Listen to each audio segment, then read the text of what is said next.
I think families are telling me that they're feeling a slight increase in the volume of aid on the ground, but not a significant one yet. And that's because, of course, we can't undo 2 years of atrocities in a number of days. We need to see consistently the volume of aid coming into the Gaza Strip increase. For example, one mother I spoke to on Thursday, just north of here in Deir al-Balah, her name's Fadwa. She's from the very north of the Gaza Strip. She's been displaced down here, and she is living in a tent that's constructed from pieces of old blankets that she found in the waste. She said that it's really cold, the wind and the rain are ripping through that shelter, and that she's got nothing on the ground. Her children sleep in the dirt and they're constantly sick. So this is emblematic of many families here who need a massive scale up in aid, particularly supplies like shelter and winter items, before the cold and wet get much worse in the coming weeks.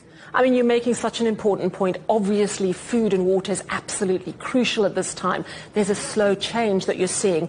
But this is an almost completely destroyed region. There's no infrastructure. There are no homes. There are no schools. Talk to us about what is going to be needed in the coming months for organisations like yourselves to help the people of Gaza.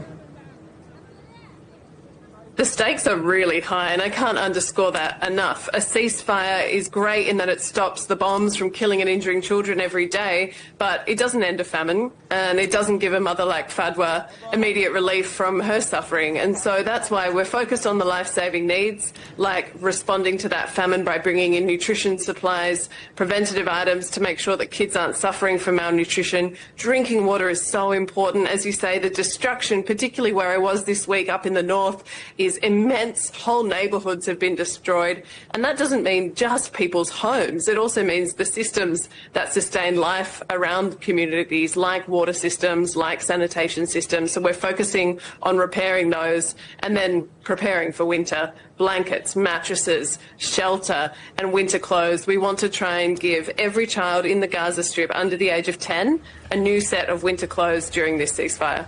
Talk to us about the concern about disease and issues such as vaccinating children. I mean, what is there going on in terms of preventing diseases spreading and make sure that children have the right vaccinations at the moment?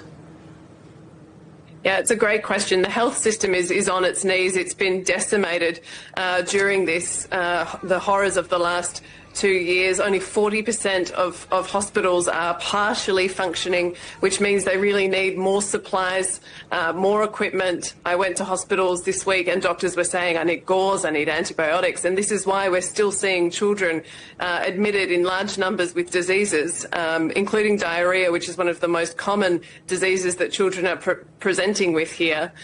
Under the ceasefire, we want to do catch-up routine immunisations for children who've missed out. We want to try and reach 120,000 kids under 3 in the first phase, which should hopefully kick off in the coming week or so if we can get the vaccines into the Gaza Strip. There's real hope that the Rafah border crossing is going to be reopened on Sunday, but at the same time Israel is saying those hostage bodies are not coming home quickly enough. What kind of difference will it make once Rafah's reopened? Rafah was one of the main aid arteries into the Gaza Strip until the Israeli offensive that destroyed Rafah in May 2024 and saw that crossing close. It hasn't opened for aid since then. So it would make a significant difference if we could use it again to bring hundreds of trucks into the Gaza Strip, and also for the movement of people, the evacuation of children who need critical medical care outside the Gaza Strip. Rafah is the crossing for that. We also want to see crossings in the north open. There are 2 in the very north of the Gaza Strip that, if open, would allow us to bring aid directly into families there and not have to traverse so many broken roads within the Gaza Strip to get to the north.